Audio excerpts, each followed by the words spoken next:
श्रीमद्भागवत महापुराण की जय। श्री हनुमान जी महाराज की जय। ओम नमो भगवते वासुदेवाय। श्रीमद्भागवत महापुराणम सप्तम स्कंद अथ प्रथम अध्याय। नारद और युधिष्ठिर संवाद और जय और विजय की कथा। श्री सुखदेव जी ने पूछा,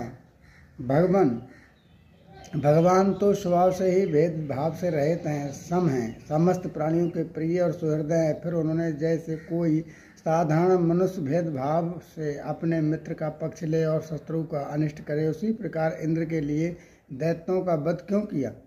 वे स्वयं परिपूर्ण काल स्वरूप हैं, इसलिए उन्हें देवताओं से कुछ लेना देना नहीं है, तथा निर्गुण होने के कारण दैत्यों से कुछ बैर विरोध और उद्वेग भी नहीं है।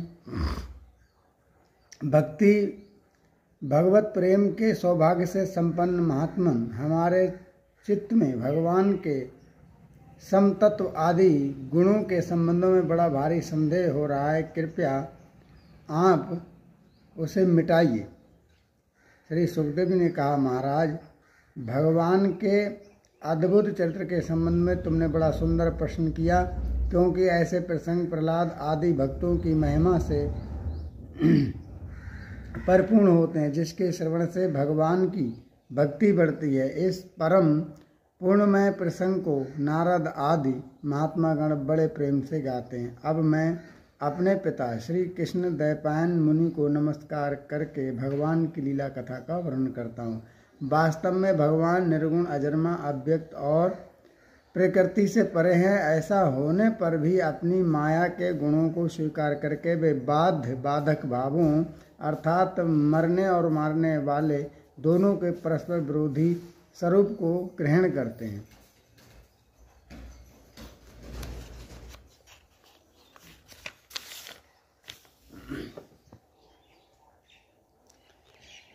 सत्वगुण, रजोगुण और तमोगुण ये प्रकृति के गुण हैं, परमात्मा के नहीं। परीक्षित, इन तीनों गुणों की भी एक साथ ही घटती बढ़ती नहीं होती। भगवान समय समय के अनुसार गुणों को स्वीकार करते हैं।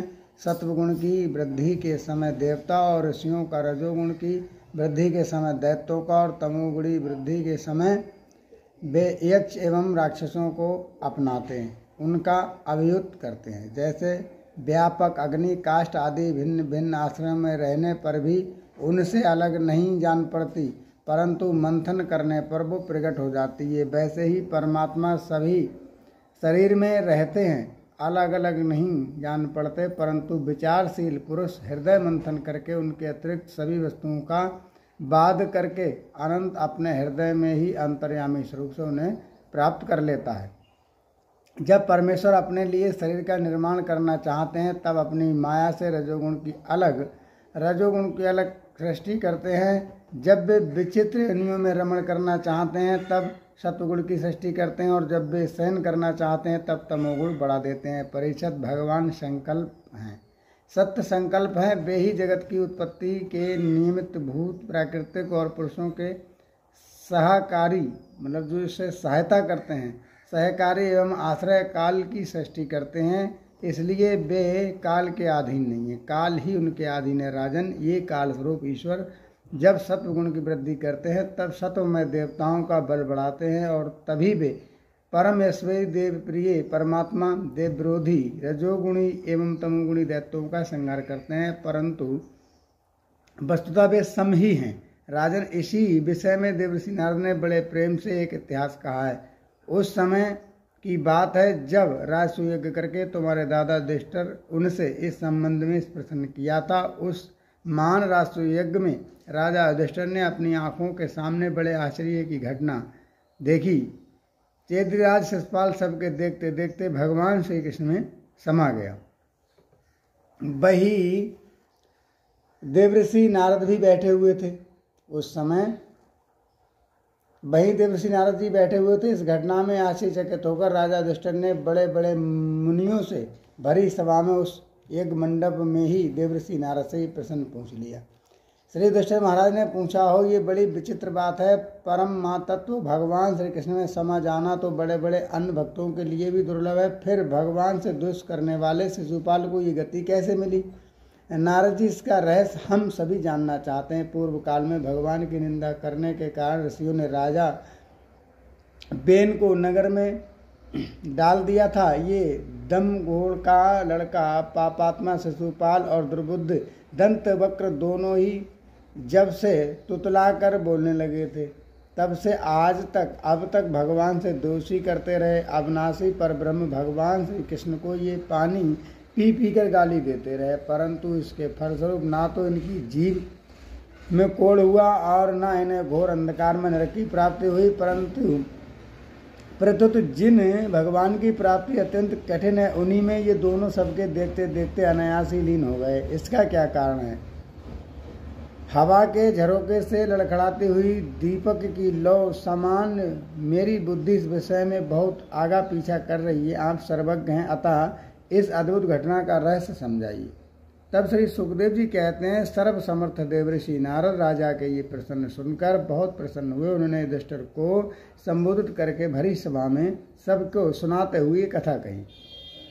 देवर्षि नारद कहते हैं, युधिष्ठिर, निंदा स्तुति सत्कार तिरस्कार इस शरीर के ही तो होते हैं। ये शरीर की कल्पना प्राकृतिक और पुरुष का ठीक ठीक विवेक न होने के कारण हुई है। जब इस शरीर को ही अपना आत्मा मान लिया जाता है, तब ये मैं हूँ और मेरा है ऐसा भाव बन जाता है। ये हमारे भेदभाव का मूल है। इसी के कारण ताड़ना दुर्वचनों से पीड़ा होती है।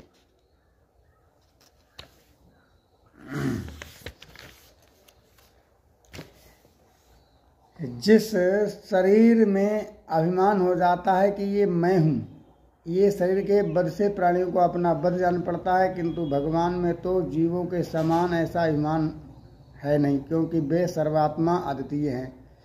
वे तो दूसरों को दंड देते हैं, वो भी उनके कल्याण के लिए, जो क्रोधवश अथवा द्वेषवश नहीं। तब भगवान के संबंध में हिंसा की कल्पना तो कैसे की जा सकती है? इसलिए चाहे सुदृढ़ वैर भाव से या वैरहीन भक्ति भाव से, भय से, स्नेह से अथवा कामना से, कैसे भी हो, भगवान में अपना मन पूर्ण रूप से लगा देनी चाहिए। भगवान की दृष्टि से इन भावों में कोई भेद नहीं होता है। जैसे रामचरितमानस में कहा है, भाय को भाय अनख आलसहु, नाम जपत मंगल दिस दसहु। युधिष्ठिर, मेरा तो ये दृढ़ निश्चय है कि मनुष्य वैर भाव से भगवान में जितना तन्मय हो जाता है, उतना ही भक्ति योग से नहीं होता। हाँ, भृगी कीड़े को देखो, भृगी कीड़े को लाकर भीत भर अपने छिद्र में बंद कर देता है और वो भय तथा उद्वेग से भृगी का चिंतन करते करते उसके जैसा ही हो जाता है। हाँ, यही बात भगवान श्री कृष्ण के संबंध में भी है। श्री भगवान के संबंध में यही बात है। लीला के द्वारा मनुष्य मालूम पड़ते हुए भी सर्वशक्तिमान भगवान ही तो हैं। इनसे बैर करने वाले भी इनका चिंतन करते करते पाप रहित होकर इन्हीं को प्राप्त हो जाते हैं। एक नहीं अनेक मनुष्य काम से, द्वेष से, भय से और स्नेह से अपने मन को भगवान में लगाकर एवं अपने सारे पाप धोकर उसी प्रकार भगवान को प्राप्त करते हैं जैसे भक्त भक्ति से करता है। महाराज, गोपियों ने भगवान से मिलने के लिए तीव्र काम अर्थात प्रेम से, कंस ने भय से, शिशुपाल ने, दंतवक्र आदि राजाओं ने द्वेष से, यदुवंशियों ने परिवार के संबंध से, तुम लोगों ने स्नेह से और हम लोगों ने भक्ति और अपने मन को भगवान में लगाया है। भक्तों के अतिरिक्त जो 5 प्रकार के भगवान का चिंतन करते हैं, उनमें से राजा बेन की तो किसी में भी गणना नहीं होती, क्योंकि उसने किसी भी प्रकार से भगवान में मन नहीं लगाया था। सारांश यह है कि चाहे जैसे हो, अपना मन भगवान श्री कृष्ण में तन्मय कर देना चाहिए। और महाराज, फिर तुम्हारे मौसेरे भाई शिशुपाल और दंतवक्र दोनों ही विष्णु भगवान के मुख्य पार्षद थे। ब्राह्मणों के श्राप से इन दोनों को अपने पद से च्युत होना पड़ा था। राजा युधिष्ठिर ने पूछा, नारद जी, भगवान के पार्षदों को भी प्रभावित करने वाला ये शाप दिया था, वो कैसा था? भगवान के अन्य प्रेमी फिर जन्म मृत्यु में संसार में आए, ये बात तो कुछ अविश्वसनीय है, मुझे मालूम पड़ती है अविश्वसनीय है। वैकुंठ के रहने वाले लोग प्राकृतिक शरीर, इंद्रिय और प्राणों से रहित होते हैं। उनका प्राकृतिक शरीर से संबंध किस प्रकार हुआ, ये बात आप अवश्य सुनाइए। तब नारद जी ने कहा, एक दिन ब्रह्मा के मानस पुत्र सनकादिक ऋषि तीनों लोकों में स्वच्छंद विचरण करते हुए बैकुंठ में जा रहे थे। यूं तो वे सबसे प्राचीन हैं, सबसे पहले के हैं, परंतु जान पड़ते हैं ऐसे मानो 5 वर्ष के बच्चे हो। वस्त्र भी नहीं पहनते। उन्हें साधारण बालक समझकर द्वारपालों ने उनको भीतर जाने से रोक दिया। इस पर वे क्रोधित हो गए और उन्होंने द्वारपालों को श्राप दे दिया कि मूर्खों, भगवान विष्णु के चरण तो रजोगुण और तमोगुण से रहित हैं, तुम दोनों इनके समीप निवास करने योग्य नहीं हो, इसलिए शीघ्र ही तुम यहाँ से पापमयी असुर योनि में जाओ। इनके इस प्रकार साप देते ही जब वे बैकुंठ से नीचे गिरने लगे, तब उन कृपालु महात्माओं ने कहा, अच्छा 3 जन्मों में इस साप को भोग कर तुम लोग फिर यहीं बैकुंठ में आ जाओगे। युधिष्ठिर वे दोनों दिति के पुत्र हुए। उनमें बड़े का नाम हिरण्याकश्यपु था और छोटे का नाम हिरण्याक्ष। दैत्य और दानवों के समाज में यही दोनों सर्वश्रेष्ठ थे। विष्णु भगवान ने नरसिंह का रूप धारण करके हिरण्याकश्यपु को पृथ्वी का उद्धार करने के समय 12 अवतार ग्रहण करके हिरण्याक्ष को मार दिया।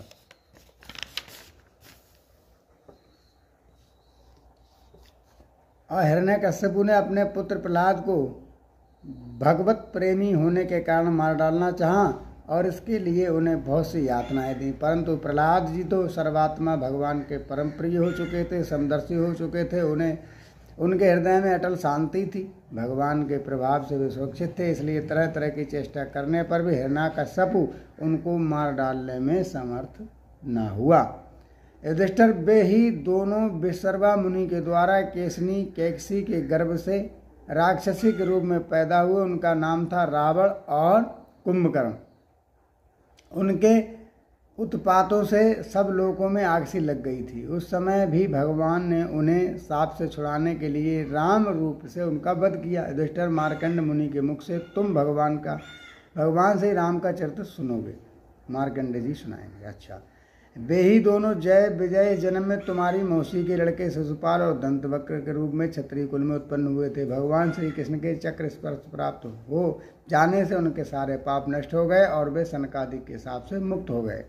बैर भाव के कारण निरंतर ही भगवान श्री कृष्ण में चिंतन किया करते थे। उसे तीव्र तन्मयता के फलस्वरूप वे भगवान को प्राप्त हो गए और पुनः उनके पार्षद होकर उन्हीं के समीप चले गए।